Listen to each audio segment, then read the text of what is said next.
Hello, my name is Peter Chen. Welcome to a lecture on Chapter 3 of our textbook. It's the medical, legal, and ethical issues related to emergency medicine.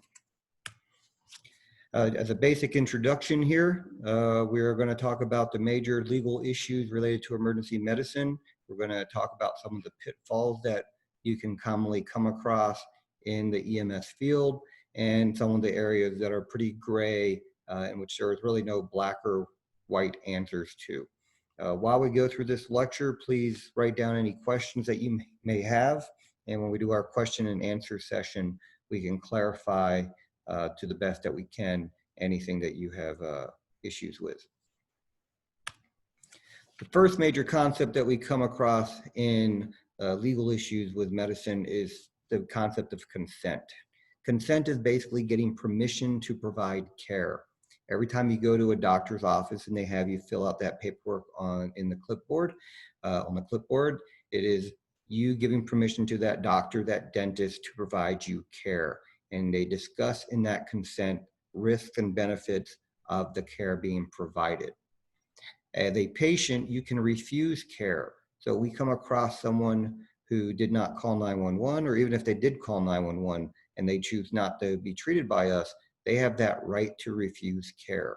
As long as they're conscious, awake, and oriented to person, place, time, and event, and they're rational and capable of making informed decisions, and that they are a legal adult, or if they're an emancipated minor, which gives them permission to make adult decisions. So express consent would be that patient verbally or in written form giving you permission to provide you care and transport. So you might have a patient who allows you to provide you care, but does not wish to be transported to the hospital by ambulance. You might have someone who wants to be taken to the hospital, but doesn't want you to treat them. They just want that ride to the hospital. And those are all things that we are able to do, but you would have to document in your report. Patient called 911 for severe abdominal pain. Patient refused to allow me to assess him. Patient requested transport to the ER, attempted multiple times to attain patient history and vitals. Patients refused to cooperate, but requested that he be transported to the hospital due to severe stomach pain. You can put in your report things that you could visually see, whether or not their skin was warm, pink, and dry, whether or not they were breathing adequately, whether or not they were displaying pain by guarding their abdomen and stuff like that. But you can't treat that patient if they're refusing to let you touch them. But you also can't refuse to transport them. And we can also, as I said earlier, you could treat a patient, give them an IV, and then they go, you know what, I don't want to go, take the IV out, and they can walk away. And ideally, you would have that patient sign a refusal form, an against medical advice refusal form, but if they just get up and leave, it's not your job to go chase them. Again, we document, we contact our medical direction, we explain what's going on. As an EMT and paramedic, we're going to explain the treatment, the risks and benefits to the patient.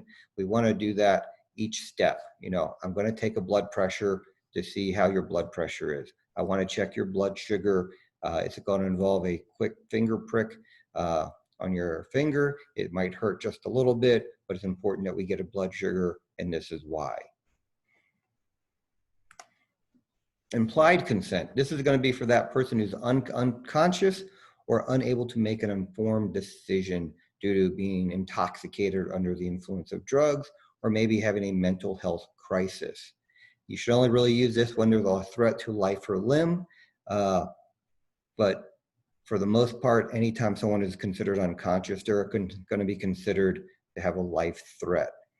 This is, in our textbook, is known as the emergency doctrine. Our textbook's a little different. Treatment of a minor when a parent is not available is also going to be considered implied consent. Involuntary consent. It's not a concept that we use in Arizona. We end up just using the implied consent. This is going to be that mentally ill person. They're conscious, awake, and oriented to person, place, time, and event, but their rational thinking is not working. Maybe they're having a psychotic episode. Maybe they're suicidal or homicidal. And legally, we do not let someone who's suicidal or homicidal refuse medical care. They have to be taken to the hospital. If they refuse, then we have law enforcement assist us by either they will take the patient to the hospital in a police vehicle, or they can place the patient in custody by doing that, or they can ride in with us if the patient's going to become violent. We contact medical control. If it's an issue, 99% of the time, the doctor will say, hey, if the patient is suicidal, you have to bring him in. That's great when you're sitting in the ER and you're a doctor. Not that easy sometimes if you have someone who's adamantly refusing to come in. And that's where you use those interpersonal skills to do your best to convince that person who is an adult, who does not want to go in, but is not capable of making rational decisions. You can't let those people refuse. You can't let them stay at home. Again, this is where we use law enforcement very often to help us with these calls. Law enforcement in many areas will transport this patient to the hospital for us. Involuntary consent also applies to minors in this case, but again, in Arizona, we tend to use that as implied consent. If you don't have parents available and you have that kid who maybe sprained an ankle at a concert, you're going to treat that ankle, you're going to splint the ankle, but then what do? You just treated a minor without parental permission. This is that gray area of the law. Are you going to call an ambulance and force a 16-year-old to go to the hospital because they might have twisted their ankle at a rock concert? Usually you can contact the parents by phone, hopefully, and say, hey, and this is what happened. Is it okay we wrap your kid's ankle and send them on their way with an adult friend, or you need to come down and pick your child up? It's really one of those things that as you go through years and years of experience, you have to play that by judgment. It's not one of those black and white areas. You know, obviously you have a 8-year-old who wrecked their bike somewhere and their parents aren't around. You're going to take that kid to the hospital, or you're going to maybe have the police go find the kid's parents. But again, you know, you have 16-year-olds that are at a shopping center and the shopping center calls 911 because the kid twisted their ankle skateboarding in the parking lot. There's no obvious injuries other than maybe a scrape or a sprained ankle. What do you do with that patient? And again, that's where you use your local protocols and your agency's policies and procedures. As we continue with minors and consent, in Arizona, we have something called emancipated minors. Those are minors that have been given permission by the court to make their own legal decisions. If a minor tells you they're emancipated, they are required to provide you paperwork. A minor, when they go through the court process of becoming emancipated, are informed that they need to provide that paperwork at all times. They need to keep it with them at all times, because if you can't prove that you're an emancipated minor, you're not going to be considered emancipated. School officials, teachers, and coaches can act in place of the parents. Sometimes it's called in loco parentis. A lot of times when you have kids, they go on a school trip, they sign a permission form to go on that school trip that allows that teacher or that coach to sign for them if they're having any sort of medical emergencies. It could be you go and you're at a track meet and one of the athletes is having an asthma attack. You arrive, you give them some oxygen, you give them a breathing treatment if you're a paramedic. The asthma attack resolves itself. There's no need to take that patient to the hospital. The school official can usually sign to allow that refusal of transport. And again, luckily, in the modern age of cell phones, you can almost always reach a parent to touch base with that parent, and you document, I did speak to the parent. Or if you weren't able to speak to the parent, I did speak to the coach who signed in place of the parent.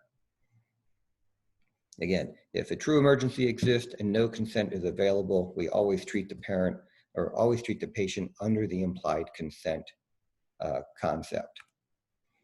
If you have a patient, for example, who is telling you they don't want to be treated, and as soon as they go unconscious, you're allowed to treat them because the legal Under the law is the last thought that went through that person's brain is, oh crap, I guess I should have asked for some help. So as soon as the patient goes unconscious, you can treat that patient, assuming there's no sort of legal documents such as a DNR or an advance directive that says otherwise. When it comes to restraints, again, we try not to restrain people, but want to verbally do your best to de-escalate patients. But sometimes, especially with certain drugs and mental health issues, you will have that combative patient. We try to have law enforcement there at all times. If a patient is combative, you should not be there without law enforcement. You need law enforcement there to assist. And to restrain someone, you need 4 people. You need at least 1 person on each arm and leg. And if you have the extra person, if you have a 5th person, you want that person to hold the head so they can't bang their head into the ground when you're holding them down. So a minimum of 4 people to restrain, preferably 5. And if you have a medic on scene who's able to sedate using medication, you're going to have that person getting medication drawn up. So as soon as that person is held to the ground, you can inject some sedatives into them and hopefully calm them down. Depending on your agency, you may be able to forcibly restrain without calling into your medical control. Out here for my agency, we have standing orders or administrative orders that give us permission to restrain as needed if they meet certain criteria. There's no need to call in a hospital. You have somebody acting crazy and becoming violent. We don't need to stop what we're doing and call the hospital, get permission. We already have standing orders on what to do with patients like that. The right to refuse treatment. Again, any patient who's conscious, awake, and oriented with decision-making capacity has the right to refuse treatment, even if they know, or even if refusing treatment could lead to their death. All right. You can start treatment, and if they change their mind, you have to stop treatment. Again, you do your best to convince the patient why it's in their best interest, but if they do not want to be treated, they have that right to refuse. Again, the big thing on that is document, document, document. And if they refuse to sign the paperwork saying they refuse to treat, you can get on the radio with the hospital and have the hospital talk to the patient. So it's on a recorded line. You can have law enforcement or your partner witness the patient's refusal to sign paperwork. You just want to make sure you can document everything you can. All right. In Arizona, we have what they call a cognitive recognition screening. And by passing that, allows us to determine whether or not a patient is cognitively impaired or not. Some agencies are pretty strict with who can refuse treatment and who cannot under their protocols. For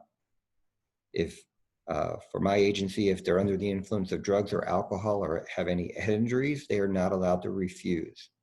But again, if someone who's had 4 beers, who got into a fight and has a cut on their face, are we going to let them refuse? If you call the doctor at the hospital and say, hey, I have John here who doesn't want to come to the hospital, get some stitches, and he's had 4 beers tonight, the doctor's going to say, you know what, he needs to come in. Well, John's a grown man. 4 beers didn't touch him. But under our agency protocols, you can't refuse if you've consumed alcohol, even if you're not impaired. And this is where using some sort of cognitive screening tool can provide you some justifiable decisions in regards to not forcing someone who's had 3 or 4 beers to go to the hospital. And let's say you get put in that situation where the doctor says you have to bring him in. Well, dude's 250 pounds and 6'4". How are you going to make that person get into the back of your ambulance? And if you can't, you can't, and you document it and you let the hospital know, because it's not your job to physically force someone into the back of the ambulance. Even if that doctor tells you to, if you can't be done, you document that it can't be done. You let the doctor know it can't be done. You can request the police to assist you. And sometimes the doctor will order the police to force a patient to the hospital. but that becomes a questionable area also if a doctor is going to force a grown man who's barely intoxicated to the hospital for some sort of treatment.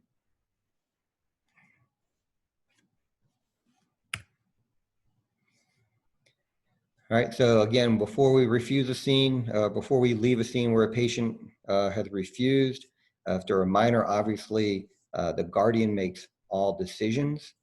So one of the interesting things in our little state is if you have a minor who they parent, that 17-year-old can make all the decisions regarding the child that they're a parent to. But unless they're emancipated, that 17-year-old parents still make all the legal decisions for that 17-year-old. So it's a very interesting area when you have those types of issues, where you have a 16-year-old making decisions about a little baby, yet that 16-year-old can't even go to the dentist without the parents being there.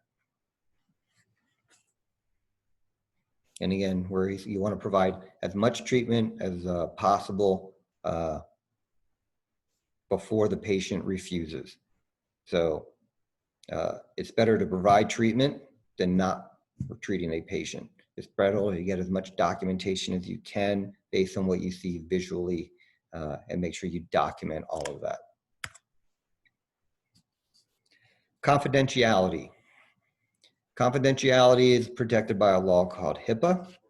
So the world has changed a lot. When I started in this emergency medicine field, Polaroid cameras, people would take pictures of crash scenes, people would take pictures of dead bodies, people would take pictures of someone hanging in the bathroom, and there was a little book in the fire station that everybody would look through when they were bored, or show it to the probationary EMTs and firefighters of all the nasty, gruesome things that you have seen or that station has responded to. That is not allowed anymore. That is a violation of a person's medical privacy. So patient's history, their name, where they're being taken, all of that is confidential information. All right. So unless that patient has signed the release, you cannot release information to law enforcement, the media, to neighbors. It's always sort of awkward when you're wheeling a patient out of a house and the neighbor who's friends with this person is like, hey, are they doing okay? Where are you taking them? And you can't really tell them anything. You can be like, you know what, they're doing okay. We just need to take them to the hospital. You'll have to let the family can provide you all the information. If the patient's conscious and can answer questions, you can ask them, hey, can we let your neighbor what's going on? Can we let them know where we're taking you? If they say yes and it's witnessed, no problem, in my opinion, in letting the neighbor say, hey, hey, John, can we let your neighbor know what hospital we're taking you to?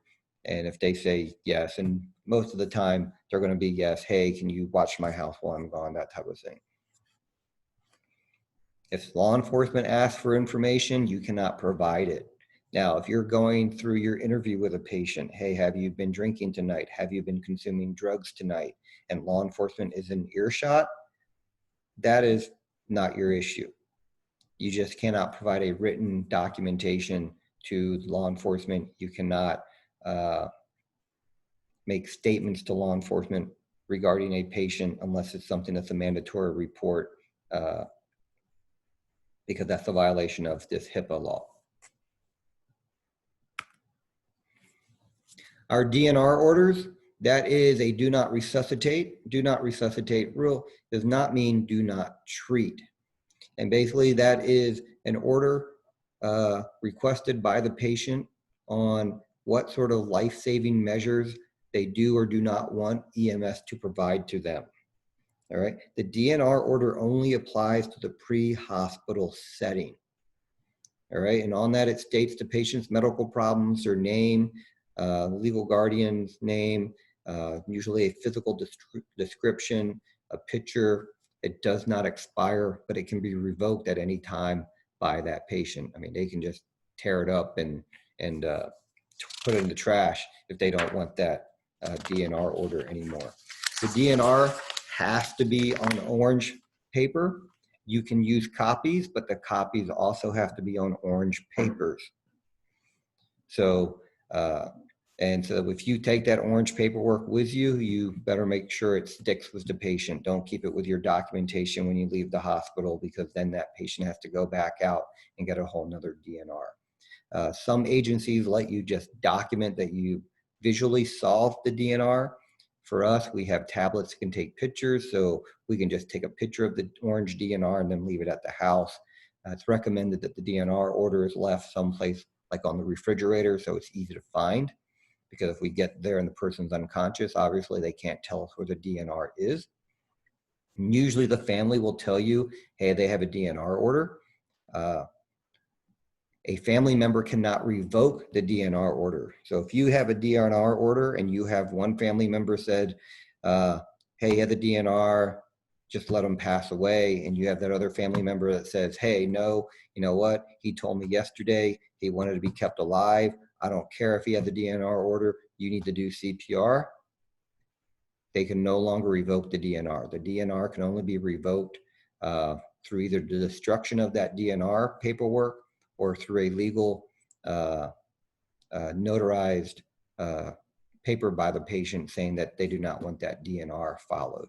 I used to have an issue where you would have family members bicker over whether or not to follow the DNR, and EMS was basically put in that situation on, do we follow this DNR order or not? And so we were normally told to ignore the DNR if you had family members saying rescind it, but now the opposite is true. If there's a DNR, it doesn't matter if people are saying ignore it. If there's a valid DNR, that is a legal document done by the patient that we honor. Now, the DNR is not the same as an advance directive. And we have a big issue where we have patients that are in nursing homes and hospitals, and they went through and they did this living will and they've done advance directives, but they didn't do the one-page simple DNR. The DNR is for pre-hospital care providers, the EMS team. Advance directives are for hospitals. It is, what does that patient want done for life-sustaining treatment? So do they want to be intubated? Do they want CPR done to them? Do they want a feeding tube placed into them? Those are all things that can be done under an advance directive. And to go back to about a DNR, for example, if you have a patient who's having breathing problems, you respond, you start giving them breathing treatments, you start addressing the respiratory issues. And no matter what you do, the patient continues to crash and they go into cardiac arrest. Once they go into cardiac arrest, you stop your treatment because they're now falling under the DNR order. But if you're treating them for the respiratory issues and they do better, you're fine. Because again, the DNR is do not resuscitate. It does not mean do not treat. Some people with advanced directives also have a durable power of attorney for healthcare issues. Gets into a little bit gray area here also. People with healthcare power of attorneys, it applies to when that patient is unconscious, unresponsive, or unable to make healthcare decisions on their own due to altered mental status. So you have that patient at a nursing home who's doing fine, is conscious, awake, and oriented ×4, and you have that family member who has the healthcare power of attorney who wants them to go to the hospital to get treated for something, and the patient's like, I'm fine, I don't need to go to the hospital. And you'll have that patient, that family member, well, I have the power of healthcare power of attorney, they need to go. Well, I'm sorry, this patient is still conscious, awake, and oriented.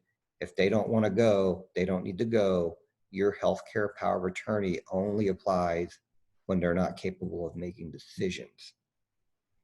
So one of the areas that we run into a lot are those patients with Alzheimer's. Many people with Alzheimer's have good days and bad days. They might have good mornings, but bad evenings. So you have that daughter or son who have the healthcare power of attorney because their mom or dad has Alzheimer's. And they call for us to respond to address some issue that their parents are having. And at the time we get there, the parent is totally conscious, awake, and oriented and is not showing any issues related to her mental cognition. And that daughter is like, I need them to go be checked out. But the parent is like, I'm fine right now. Well, that parent is capable of making their own decisions at that moment.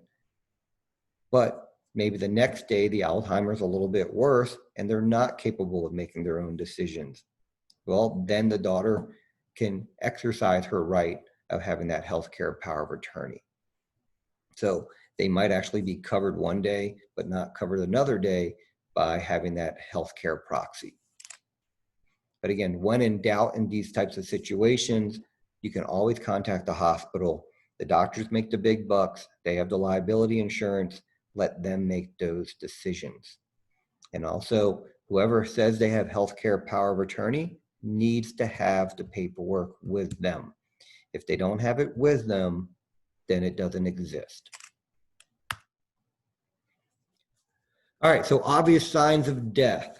The police in our state can pronounce people dead. EMTs can pronounce people dead. You just have to basically follow your local protocols.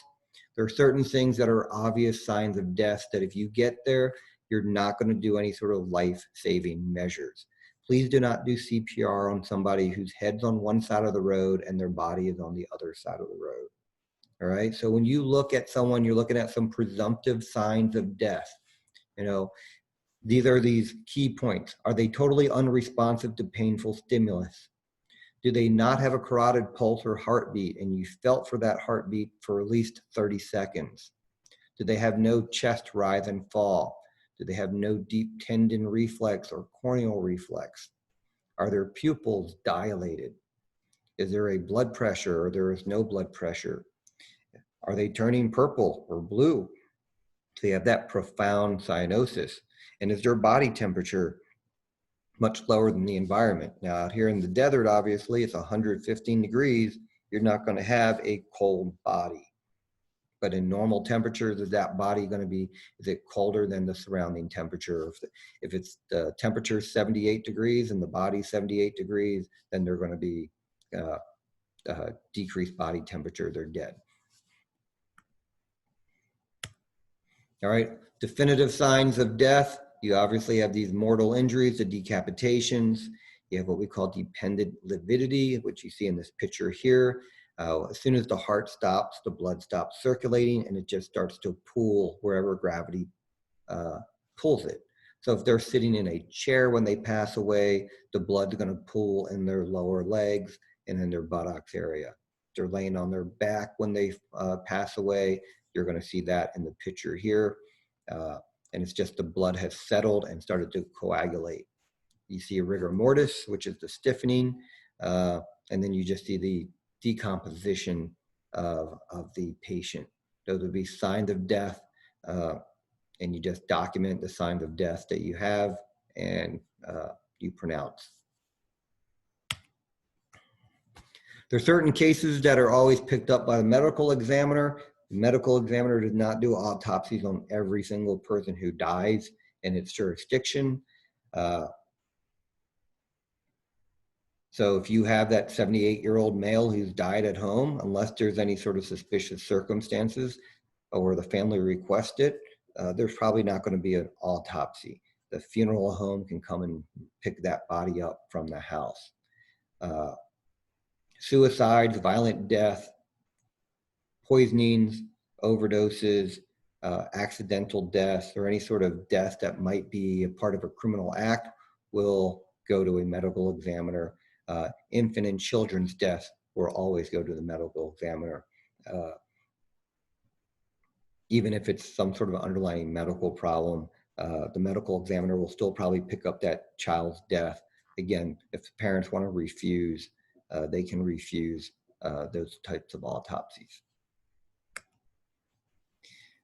If you have that organ donor, it's something that we don't really do a good job out here. If you have that patient who we pronounce dead and they're an organ donor, what do? Some states actually are doing a better job having EMS assist with organ donation, that when we have that 23-year-old heroin overdose who died, who's actually a pretty good candidate for organ donations?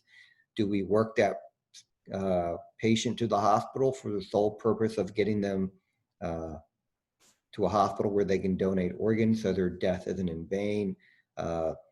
Some organs can be in the body for a certain amount of time. So you have some states that allow the facilities that do the organ donations to go to the scene to retrieve the body to get the organs from that person. Because one of the things that we'll realize, especially in Arizona, we pronounce everyone on scene in most cases. So that organ donor is actually never making it to the hospital. So there's a whole issue on good organs in which that person actually wants them donated, not getting to where they need to be. And it's an issue that needs to be addressed here in Arizona, because I don't think I've ever looked at a person's driver's license to see if they're an organ donor or not. Your priority is always going to be to save the patient's life. Organs need oxygen. CPR perfuses those organs, keeps them intact for longer. But again, in Arizona, we have a big issue on how to address the whole organ donor issue, since we are pronouncing people on scene a lot sooner and not transporting them to the hospital where their donor status can be identified and put into use. Medical alert bracelets. You see bracelets, necklaces, keychains, cards that indicate DNR, medical issues, allergies. If you come across that unconscious patient, you want to look for that jewelry, and maybe if they're diabetic or have some other medical issue that can be identified using these types of identifications. So we know where to start, or gives us an idea. For the most part, our normal patient assessments will find many of the issues that could cause someone to have some sort of medical emergency. You're usually going to find your common allergies, anaphylactic issues, and diabetics tend to be the main ones that have these types of devices. Some patients wear a medical bracelet with a USB flash drive. I have not seen those. If you come across a patient with one of those, just take that flash drive to the hospital and let the hospital figure how to access it. Please do not use your phones or your company computer to access some sort of patient flash drive. All right, our scope of practice. The scope of practice basically tells you what you can do under your state licensing laws, what your medical director allows you to do. So the state of Arizona will give you a list of things that you can do. That list may include everything that the National Registry curriculum allows you to do. It may be a little bit broader, or it may be a little bit more narrow. All right. The medical director defines that scope of practice by developing protocols and what we call standing orders. A standing order is basically for us, it's like a flow chart of what you do if you come across someone who's having difficulty breathing, what you do if you have someone who has chest pain, what do you do if someone's having signs and symptoms of a stroke, and that you are to do step A, step B, step 3, and that's what you do for all patients that have this medical issue. In Arizona, some EMTs are able to start IVs and push Narcan and give albuterol. In other parts of Arizona, EMTs can't do any of that, and they can only stick with the basic life support skills. Your standard of care is what all EMTs would be doing. So if you have an issue where someone takes you to court and said you did not provide the correct standard of care, you have 10 EMTs and 6 EMTs said you did well, then you met the standard of care. If 6 of those 10 EMTs said you didn't do what you should have done, then you did not meet that standard of care. So what a reasonable EMT in a similar situation would do. Please understand that there are several ways to do the right thing. All right, and that is, how do you practice your standard of care? The outcome and how you did it is may vary, but the process of how you provide the care needs to be the same. So, how you splint, as long as it doesn't harm the patient and meets your goal of splinting, you've met your goal. Now, if another person splints differently, well, you're still splinting and you didn't harm the patient. That's a technique issue. That's not a standard of care issue. All right. So you're looking at things like local customs, legal requirements, professional or institutional standards, what textbooks might say, or standards imposed by states. Your duty to act. If you are on shift, you are required to act. You are not required to act when you're not on shift. So if you stop by an accident scene on the way home that you happen to come across, now you're committed, but you don't have to stop at that accident scene.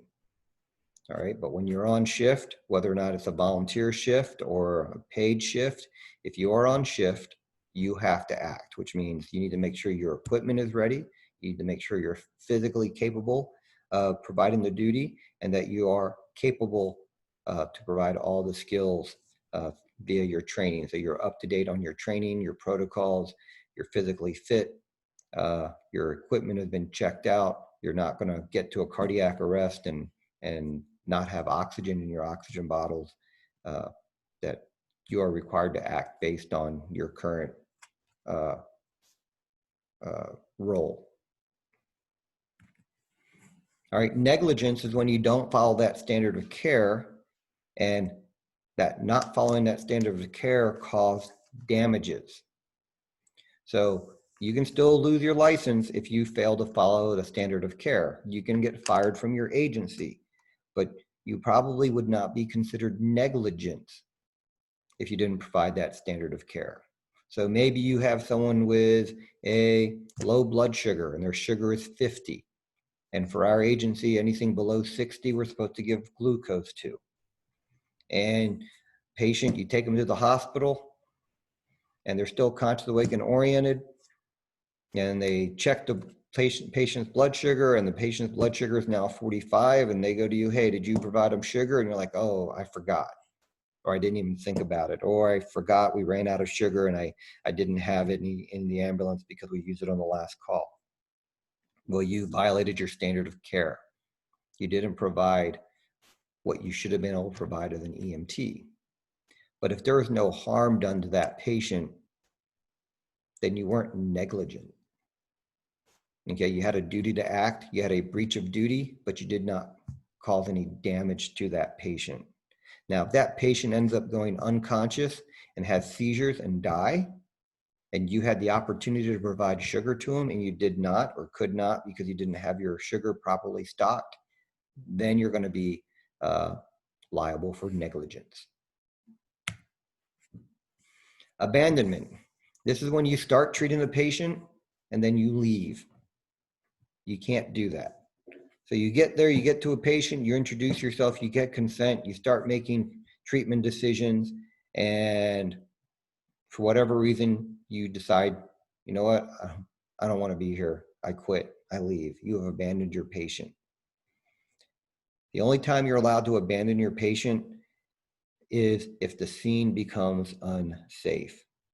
So let's say you're treating a patient in the living room and they have a big old pit bull in their back room that's pretty nasty and violent, and that pit bull breaks out of the back room and comes running towards you. You can haul your butt out of there and go hide in the ambulance until that dog is taken care of. And if that person that you were treating has a massive heart attack and dies, not your problem. Document what happened. Your safety and then your partner's safety comes before the patient. Because if you get hurt or your partner gets hurt, now you have multiple patients and you can't work without your partner. You're always working with your partner. Where we see a patient, an abandonment issue in our agency, we sometimes do large events. And you suddenly have 6 patients, but only 3 EMTs. And you're now treating this little drunk person who's not dying, who's not, has nothing wrong with them other than they're drunk. And then while you're treating this patient and the other crew are treating some other patients that are maybe not critical, you suddenly have a cardiac arrest. Well, you can't leave those patients for the cardiac arrest patients because you would be abandoning the original patient. So you got to call in for backup and hope that backup is close, or you get a patient refusal. And once you get that patient refusal, assuming that they're able to do a refusal based on their mental status, then you can leave the patient. All right. Leaving a patient at the hospital without doing a handover to the nurse and having that nurse sign your paperwork or your tablet saying they've taken the patient is patient abandonment. So you always want to obtain a signature on the patient care record. So you have documentation that you have legally turned that patient over to the facility. So we have issues with some of the ERs getting overloaded, and you have that patient and you're hugging the hallway with your patient for 2 hours, and your dispatch is like, hey, we need you on another call. Well, you can't leave the hospital until the ER has taken that patient, and you're still legally liable for the care of that patient while you're in that hospital hallway. So you need to make sure you take your equipment in. If your patient starts to crash, you better make sure you let that nurse know, hey, we've been here 2 hours. This patient's starting to have significant issues. They're starting to crash. You need to take this patient now. And we've had issues where we've had paramedics push cardiac drugs in the ER hallway. And then the nurses get mad, like, you can't do that while you're in here. And they're like, hey, they're still on my gurney and you have not taken custody of this patient. Then I have to treat this patient until you guys take care. So you need to sign my paperwork and take over the patient care. Assault and battery and kidnapping. Okay, so assault is unlawfully placing a person in fear of immediately bodily harm. So if you're restraining someone who doesn't need to be restrained, that's going to be assault. So in the few cases where you do have to restrain someone, again, it's all about documenting why you have to restrain somebody. Battery is that touching. You know, you grab them and like, hey, let me come with me, and you grab them. I need you to come over here to the first aid tent. Well, if they don't want to come with you to the first aid tent, or they don't want to follow you to the hospital, to the ambulance, you can't just grab them and grab them and take them to the ambulance. All right.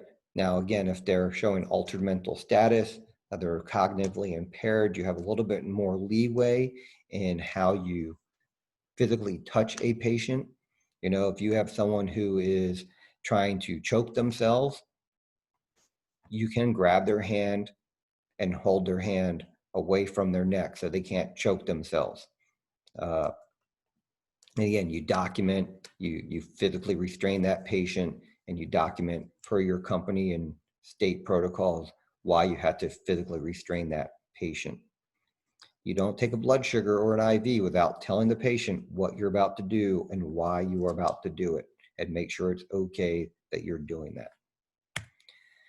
Kidnapping is seizing, confining, abducting, or carrying away by force someone against their will. So we have people who call for an ambulance because they need a ride across town. And as soon as they get close to where they want to be, they tell us to, hey, I don't want to go, pull over. Well, guess what you have to do? You have to pull over and you let them out. All right.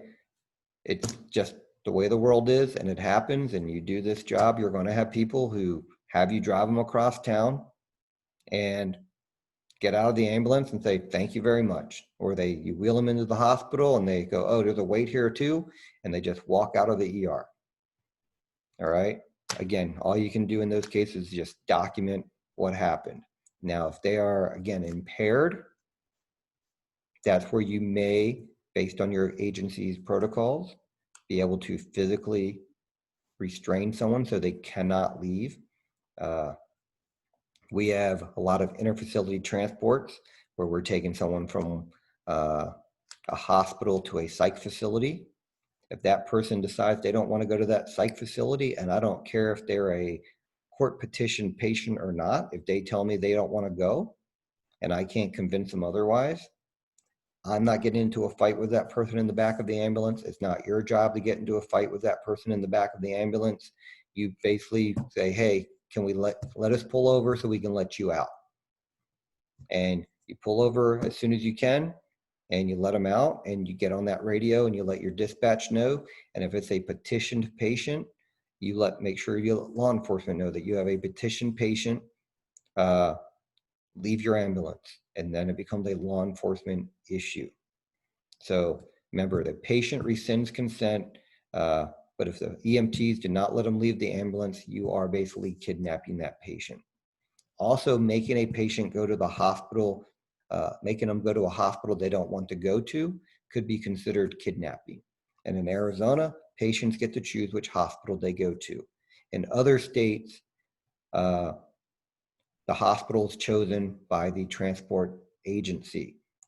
By calling 911, you have basically given up your right to decide where to go, because if you need an ambulance and you've called 911, it is implied that you have some sort of medical emergency that requires that you go to the closest, most appropriate hospital. And out here in Tucson, if they pick you up by St. Mary's and they want you to take them to TMC, then we are required to take them all the way over to TMC, which becomes a big problem because now you have an ambulance that would have been out for 5 or 10 minutes doing a 35-minute transport. Defamation. Defamation is a communication of false information about a person that damages their reputation. If it's in writing, it is libel.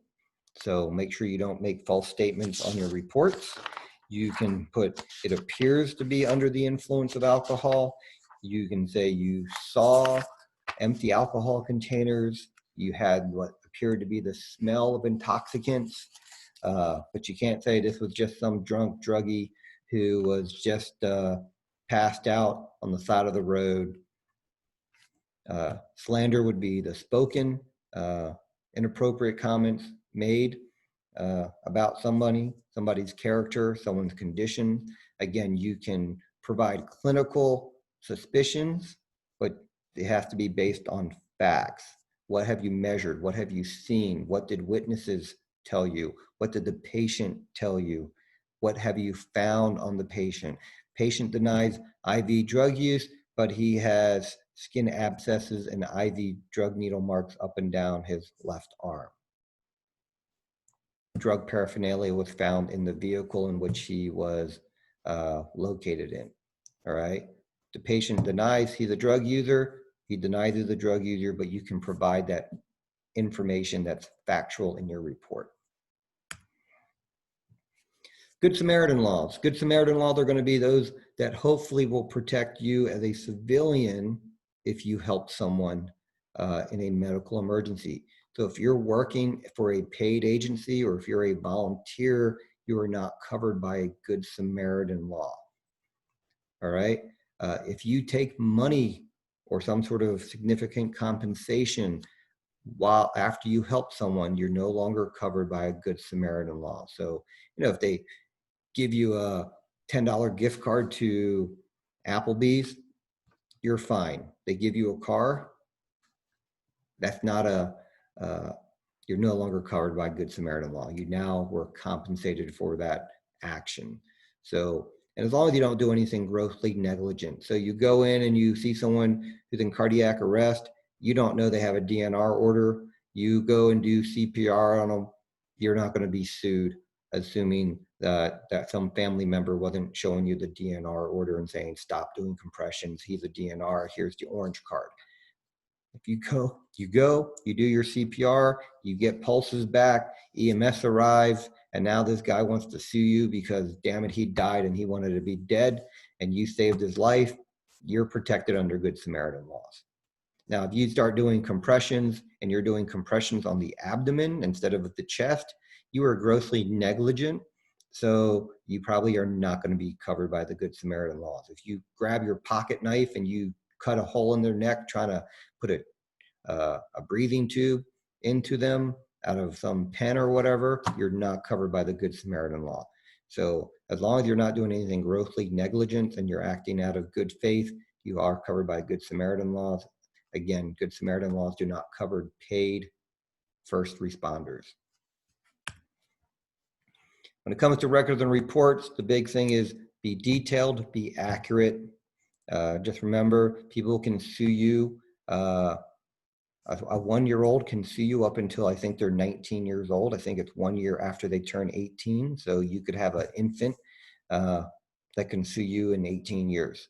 There's usually a limit for adults, 5 years or something like that, depending on the state. So just remember, you're probably not going to remember those calls. So you only have that report that you wrote. So make sure your reports are detailed. Make sure you include relevant information. So when someone reads it, it creates a picture in their head of exactly what you responded to, what you did, and what the outcome was.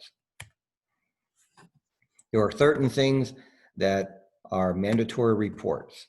Child abuse and elder abuse. Those, as an EMS provider, you have to make a report as soon as possible, usually within an hour. The child abuse hotline is a little easier to deal with than the elder abuse hotline. The child abuse hotline in Arizona is 24/7. The elder abuse hotline is like Monday through Friday, 8 to 5. But you can do online reports. If you have to make a mandatory report, you put yourself out of service. You let your supervisor know why you're out of service, and you have to be able to do that report. It is a legal requirement. And if they have called holding, then they have called holding. You don't go home and do the report. You don't do it in 2 days. You do that report immediately. Injuries during a felony, for us, that's not something in Arizona we've had to report on, but the hospitals usually, they have to report all stabbings and gunshot wounds, all domestic violence, drug-related injuries, childbirth, attempted suicide, dog bites, certain communicable diseases. For us, those are not mandatory reports. Only the child abuse and elder abuse would be those mandatory reports. And again, a list of things that the hospitals tend to report would be the assaults, domestic violence, sexual assault, exposures to infectious diseases, restrained patients, crime scenes, deceased. None of those are on things that EMTs have to report to law enforcement or to any sort of special agency. But again, the hospitals do follow up with law enforcement on those cases. These are the numbers for Department of Child Safety and Adult Protective Services. All right, ethical responsibilities. Ethics is that what is right, what is wrong, what are your moral duties, what are your professional behaviors. Morality is that code of conduct affecting your character and conduct, and bioethics would be those issues that arise in the practice of healthcare. People's ethics and moralities are going to vary on what they think is right and wrong. How someone conducts themselves morally is going to vary among people, but you would hope that there is a solid core that can be, that transcends everyone. But in this day and age, unfortunately, there is not a 100%, this is ethical, this is right, this is wrong. You know, we have people who are like, no one's allowed to die. We have to save every life, and we don't respect someone's right to die. You know, you have people, you're going to have patients that might be transgender, and you might have a moral or ethical issue as a transgender patient. Well, guess what? Whether or not a patient's transgender or not is not your issue. If you can't deal with that, then this is not the job for you. You treat all your patients properly and correctly. We have these ethical issues. If you have white supremacists come into a hospital and the only doctors there are Asian, and that patient doesn't want to be treated for their cardiac issue because there are no white doctors there, what do we do? All right. Part of you just wants to be like, hey, you know what? Then just go home and die. But that's not really a ethical issue. You know, that's not really ethical of you as a healthcare provider. What would be ethical is you do what you need to do to maybe find a doctor that that patient is comfortable with. because your goal is to hope that all patients get the care that they need. And the fact that they don't want to be seen by any Asian doctor or Black doctor or a female doctor, you might find personally disgusting, but you have a moral and ethical responsibility as a doctor or a paramedic to find someone that patient is willing to get the medical treatment from. And if that means you have to transport them to another hospital, then you have that patient sign the paperwork saying they refuse to be treated at this hospital, and you have them transported to another hospital. If you have a patient that refuses to be treated by you based on your race, gender, or whatever, and your partner is someone that they're willing to be treated by, but it's not your partner's turn to take care of the patient, then you suck it up and you let your partner take care of the patient. And you can complain about it, you can bitch about it, you can be mad about it, but you still do what's in the best interest of the patient. All right. So again, you have to evaluate and apply your ethical standards, but remember, it's all about the patient and treating the patient. We're not going to fix bigots. We're not going to fix drug addicts. We're not going to fix people who make bad choices. That doesn't mean you can't provide non-judgmental medical advice. You have that person who smokes pot every day who wants to complain about, all their medical issues, and you're not going to convince them that, hey, maybe getting high every day is one of their issues. You can mention it to them, but you're not going to be getting into a big debate with them, because you know what? The back of the ambulance is not the come to Jesus moment for most of your patients. All right, the EMT in court. Hopefully you'll never get called into court, but you never know. I have not been called to court, and I've been doing this for about 27 years, but that doesn't mean tomorrow I don't get the knock on the door and get served with papers. All right. Your agency hopefully will be the one that provides you with some legal defense. If you are called to testify, that they do provide you some legal support. So anytime you do get subpoenaed, you need to make sure you let your agency know. And if you don't work for that agency anymore, you still need to let that agency know. And I believe in the state of Arizona that agency, even if you don't work for them, if you were subpoenaed for something that happened while you worked for that agency has to provide you some legal counsel. But that's something that you would have to look into based on whatever agency you're working with. As a witness, the big thing, remain neutral, remain calm. Don't dig out your memories. Look at what your report is before court. Review what you did, and do not speculate. Just say exactly how it was based on that report. All right. Discovery is basically the concept of allowing both sides to see information that each side has, whether or not it's doctor reports, witness statements, things of that nature. So you're not blindsided in court for the most part. All right. If things aren't settled out of court, and most sort of legal issues are settled outside of court, it can go to trial. You have what they call compensatory damages and punitive damages. If you are charged with a criminal offense, that's where you could be facing jail time. Usually EMT would be, unless it's a driving issue or an assault issue, it's going to be some sort of negligence issue, which is a civil issue, which is more of a monetary penalty, depending on where you're at. In some states, it's very common for EMS providers to carry insurance for things like medical liability. All right. The last few slides are just review questions, so please review those. If you have any questions, again, I hope you wrote them down. And when we have our question and answer period, we can hopefully go into any depth on any topics regarding this chapter that you guys have. Thank you very much.